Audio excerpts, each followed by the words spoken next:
तो दोस्तों एक बार फिर से आपका स्वागत है देश और दुनिया की ताज़ा अपडेट में। तो आइए बात करते हैं आज दिन भर और शाम तक की तमाम बड़ी खबरों के बारे में। आपको बताएंगे सभी खबरें एक एक करके एकदम विस्तार से, लेकिन उससे पहले आप किस राज्य शहर से न्यूज को देख रहे हैं हमें कमेंट बॉक्स में अभी बताएं। साथ ही सभी खबरों से अपडेट रहने के लिए वीडियो को लाइक जरूर कर दें और खबरों को एकदम आखिर तक जरूर देखें।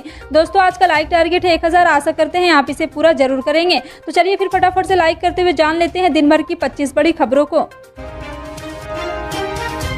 उत्तराखंड की पुष्कर सिंह धामी सरकार ने समान नागरिक संहिता का मसौदा तैयार कर लिया है। इसे जल्द ही राज्य में लागू किया जाएगा। यूपी सरकार भी इसे लागू करने पर विचार कर रही है। ऐसे में बिहार में भी कॉमन सिविल कोड लागू करने की मांग उठ रही है। इसे लेकर जदयू ने अपना रुख साफ कर दिया है। विधान पार्षद सह पार्टी के संसदीय दल के अध्यक्ष उपेंद्र कुशवाहा ने कहा है कि बिहार में समान नागरिक संहिता की आवश्यकता नहीं है। कुशवाहा ने कहा है कि बिहार में समान नागरिक संहिता लागू नहीं होगा। देश में अलग अलग धर्म के लोग रहते हैं, अभी जो व्यवस्था है वो ठीक है। रविवार को पत्रकारों से अनौपचारिक बातचीत में जदयू नेता ने कहा है कि बिहार में एनडीए की सरकार है, सबको पता है कि कोई मसलों पर जदयू की राय भाजपा से अलग है। जब तक बिहार के मुख्यमंत्री नीतीश कुमार राज्य में कॉमन सिविल कोड लागू होने का सवाल ही पैदा नहीं होता है।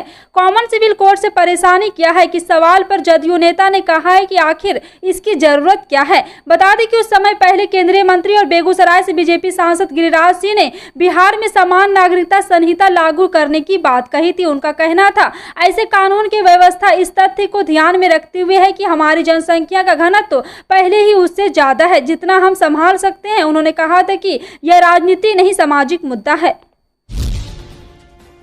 सुप्रीम कोर्ट ने मंगलवार को उस जनहित याचिका को खारिज कर दिया जिसमें देश के अलग अलग हिस्सों में रामनवमी और हनुमान जयंती के दौरान हुई सांप्रदायिक हिंसा मामलों में पूर्व सीजेआई की अध्यक्षता में गठित एक आयोग द्वारा न्यायिक जांच की मांग की गई थी। मामले की सुनवाई के दौरान सुप्रीम कोर्ट ने याचिकाकर्ता से कहा है कि मामले में ऐसी राहत मत मांगो जिस अदालत द्वारा नहीं दी जा सकती है। वकील विशाल तिवारी ने एक जनहित याचिका दायर कर मांग की थी कि रामनवमी और हनुमान जयंती के दौरान हुई सांप्रदायिक हिंसा मामलों की स्वतंत्र जांच के लिए पूर्व सीजेआई की अध्यक्षता में एक आयोग का गठन किया जाए। देश में एक बार फिर कोयला की कमी से हाहाकार मचा हुआ है। कई राज्य बिजली कटौती की तरफ बढ़ रहे हैं तो कई शहरों में बत्ती गुल होना शुरू हो गया। इस संकट के पीछे विदेश से आयात होने वाले कोयले की बढ़त दाम नजर आ रही है। वहीं दूसरी तरफ राज्य खराब वित्तीय हालात के चलते अतिरिक्त बिजली खरीदने के बजाय कटौती का सहारा लेते हुए दिखाई दे रहे हैं। कोयले की कमी पर विशेषज्ञों का कहना है कि यह कोयला संकट घरेलू ना होकर बाहरी ज्यादा नजर आ रहा है, क्योंकि आज सरकार की तरफ से बिजली कंपनियों के 10% कोयला विदेश से आयात करने की अनुमति है, लेकिन कंपनियां वैश्विक मुद्रास्फीति के चलते विदेश में महंगा कोयला खरीद नहीं पा रही। इससे देश की कोयला खदानों पर दबाव बढ़ता जा रहा है, जबकि राज्य की वित्तीय हालात इतनी खराब है कि उनका करीब 1 लाख करोड़ रुपए केंद्र सरकार पर बकाया। इसलिए राज्य सरप्लस पावर खरीदने के बजाय बिजली कटौती का सहारा ले रहे हैं।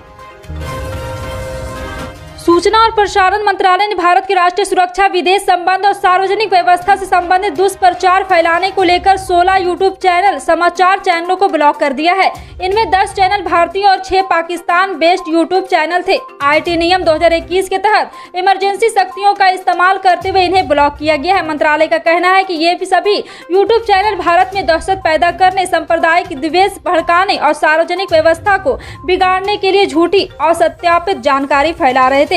ब्लॉक किए गए यूट्यूब समाचार चैनलों की दर्शकों की संख्या 68 करोड़ से अधिक थी। हरियाणा में कोरोना वैक्सीन का बूस्टर डोज फ्री में लगेगा। मुख्यमंत्री मनोहर लाल खट्टर ने यह ऐलान किया है। यह बूस्टर डोज 18 से 59 साल आयु वर्ग के लोगों को लगाया जाएगा। सीएम खट्टर ने राज्य के लोगों के स्वास्थ्य को प्राथमिकता देते हुए कोविड रोधी टीकाकरण अभियान को आगे बढ़ाते हुए 18 से 59 साल के आयु लोगों को फ्री बूस्टर खुराक की घोषणा की है। लोग हरियाणा के किसी भी सरकारी अस्पताल या डिस्पेंसरी से 250 रुपए की कोविड वैक्सीन की बूस्टर खुराक फ्री में प्राप्त कर सकते हैं। हरियाणा में 18 से 59 साल आयु वर्ग के लगभग 1.2 करोड़ लाभार्थी हैं। इस पर लगभग 300 करोड़ रुपए खर्च किया जाएगा, जिससे राज्य की सरकार की ओर से कोविड राहत कोष से वहन किया जाएगा।